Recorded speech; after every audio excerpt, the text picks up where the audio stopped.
Celui qui arrose, une plateforme qui promeut les talents, les potentiels. Ce mardi, jeunesse, nous aurons comme orateur le frère Mardoché Saka Saka.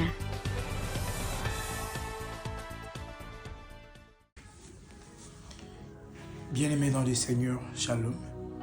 Que l'Éternel nous bénisse ce jour pour la grâce et l'opportunité qu'il nous donne afin que nous puissions échanger ce jour de ses bienfaits, échanger ce jour de la bonne nouvelle.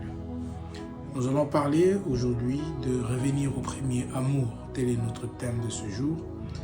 C'est vraiment le texte qui est clairement dit dans les livres d'Apocalypse, chapitre 2, versets 1 à 5. Nous lisons au nom de Jésus. Écrit à l'ange de l'église d'Éphèse, voici ce que dit celui qui tient les 7 étoiles dans sa main droite, celui qui marche au milieu des 7 chandeliers d'or. Je connais tes œuvres, ton travail et ta persévérance. Je le sais, tu ne peux supporter les méchants.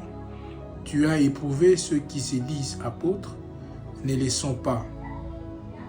Et tu les as trouvés menteurs. Tu as de la persévérance, tu as souffert à cause de mon nom et tu n'étais pas lassé. Mais j'ai contre toi que tu as abandonné ton premier amour. Souviens-toi donc d'où tu es tombé. Répands-toi et pratique tes premières œuvres. Sinon je viendrai à toi et j'écarterai ton chandelier de sa place à moins que tu ne te répandes.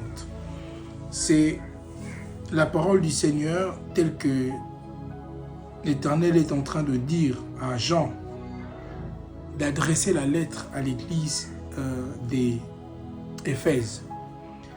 L'Éternel commence par demander à Jean de reconnaître les qualités de l'église d'Éphèse, disant que l'église d'Éphèse était une église épanouie, une église qui était persévérante, une église qui ne pouvait supporter les hérésies, une église qui ne pouvait supporter des choses qui ne rendaient gloire au Seigneur, une église qui était très assidue aux enseignements. Mais ce qui nous intéresse ici, c'est que malgré les qualités, malgré les bonnes choses, malgré les bonnes habitudes que l'église d'Éphèse avait, l'Éternel a bien voulu adresser un message très clair et un message assez capital et assez utile pour l'église d'Éphèse. Ce message n'est rien d'autre que le retour au premier amour. Le premier amour ici ne représente rien d'autre que l'attachement que l'on a vers le Créateur. Par définition, l'amour est un fort sentiment ou l'affection ou l'attachement que nous avons envers un être vivant ou envers une chose. Lorsque nous aimons quelque chose, lorsque nous sommes très attachés à quelque chose, lorsque nous sommes très attirés ou que nous avons un sentiment d'affection envers quelqu'un, envers une chose, c'est à ce point-là que nous parlons déjà de l'amour. Aujourd'hui, bien-aimés, beaucoup d'entre nous chrétiens sont très attachés à l'amour des biens matériels. Il y a beaucoup de chrétiens aujourd'hui qui sont très attachés à l'amour de l'accomplissement des choses sur ce qui est bien physique et matériel. Ces choses sont, n'est-ce pas, des choses qui caractérisent un bon nombre de chrétiens.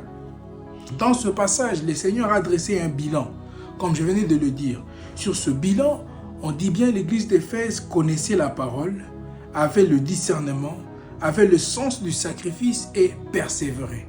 C'était là des qualités très intéressantes de l'église d'Éphèse.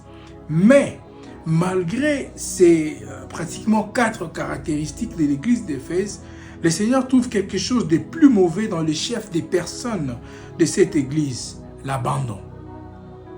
L'abandon de l'amour initial. C'est-à-dire que l'attachement que les chrétiens, l'attachement que les membres de l'église d'Éphèse avaient vis-à-vis du Seigneur, l'Éternel a remarqué que bien que ces gens connaissent la parole, bien que ces gens ont l'esprit du discernement, bien que ces gens font des sacrifices, bien que ces gens sont persévérants, ils ont abandonné leur attachement. Bien-aimés, combien d'entre nous aujourd'hui sommes restés très attachés à des choses banales et loin de ce que l'Éternel attend réellement de nous? Oui, nous connaissons la parole de Dieu. Oui, nous avons ceux qui ont les dons de discernement. Nous avons ceux qui se sacrifient matin, midi et soir pour l'œuvre du Seigneur. Et nous avons de ceux qui sont persévérants. Mais est-ce que l'Éternel nous regarde d'un œil des personnes qui l'aiment toujours? On peut être persévérant, on peut se sacrifier, on peut avoir le discernement. Mais si dans son fort intérieur, nous n'aimons pas le Seigneur, à ce moment-là, nous ne ferons pas grandes choses. Or, aimer l'Éternel, aimer le Seigneur est comparable à rien d'autre que l'obéissance. L'obéissance. Saoul était un oint de Dieu. Il était aussi choisi par Dieu. Mais à un moment, Saoul a laissé l'attachement qu'il avait. L'attachement au Seigneur rime avec l'obéissance. L'on ne peut pas se sacrifier, l'on ne peut pas être persévérant, l'on ne peut pas avoir la connaissance si l'on n'obéit pas. L'obéissance n'est rien d'autre qu'un grand signe d'amour. Comme nous pouvons bien le constater, une femme qui aime son mari restera très obéissante à ce que son mari serait en train de dire. Un mari qui aime sa femme resterait très obéissant à ce que sa femme le demanderait de faire. Aux yeux de l'Éternel, l'amour est plus important que toute autre chose. Nous allons aller lire dans les livres de Matthieu, chapitre 22, verset 27. Le Seigneur trouve de très important l'amour en premier. L'amour, c'est aimer de tout son cœur. C'est ne désirer rien d'autre que ce que nous avons vis-à-vis des dieux. Or, l'amour envers l'Éternel, ce n'est rien d'autre que rester dans la présence des dieux. Est-ce que nous aimons Dieu? Est-ce que nous manifestons le fruit de l'attachement avec les seigneurs par notre assiduité?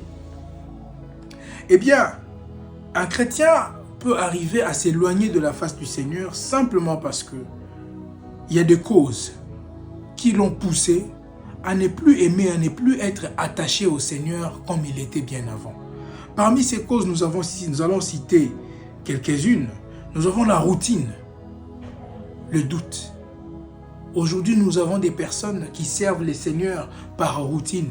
Chaque dimanche, on part à l'église. Chaque dimanche, on doit amener l'offrande. Chaque dimanche, on doit amener sa Bible à l'église. Mais sans pourtant savoir la vraie raison qui doit le pousser à aller au culte, la vraie raison qui doit le pousser à aller adorer. La routine. Deuxième chose, c'est une perte de foi. Beaucoup de gens aujourd'hui remettent en cause leur foi à cause des situations, à cause des réalités, à cause des choses qui les éloignent vis-à-vis du Seigneur. Et nous avons les hérésies, des prophéties mal placées, des visions stériles et des enseignements qui éloignent les peuples de Dieu devant la face du Seigneur. Alors que faire pour revenir à ce premier amour? Premièrement, nous devons apprendre constamment à ouvrir nos cœurs au Seigneur. Nous devons ouvrir nos cœurs au Seigneur à tout moment, constamment. Même quand on a la persévérance, même quand on a la connaissance de la parole, même lorsque l'on a le discernement. La chose la plus importante, c'est pleinement disposer nos cœurs. Nous ne pouvons pas nous sacrifier tant que nous n'avons pas une bonne disposition du cœur. Quelqu'un peut venir à l'église parce qu'il vient, mais tant que son cœur n'est pas disposé à venir servir les seigneurs, cette personne aurait perdu l'amour. Deuxième chose, nous devons nous abandonner nous-mêmes entre les mains du Seigneur. Parce que le monde est plein de choses. Le monde est plein de réalités. Nous devons nous abandonner totalement entre les mains du Seigneur. Et troisième chose, nous devons adorer l'Éternel à la montagne et rencontrer ses bienfaits. Adorer l'Éternel à la montagne, ça veut dire se rapprocher sous les pieds du Seigneur, écouter le Seigneur, répondre à son appel, l'adorer en justice et en vérité. L'adorer avec un cœur très sincère. Rentrer à l'amour. Rentrer au premier amour. Le premier amour exige à ce que nous soyons très résilients envers nous-mêmes. Malgré les injustices, malgré ce que les gens peuvent nous faire, malgré les caprices du monde, malgré les considérations des uns et des autres, du moment où nous rentrons entre les mains du Seigneur, bien-aimés, nous allons rentrer vers ce premier amour par lequel l'Éternel nous a appelés. C'est ainsi que nous achevons ce petit moment d'exhortation, apprenons à rentrer au premier amour où le Seigneur nous a appelés. Que l'Éternel nous bénisse au nom de Jésus. Amen.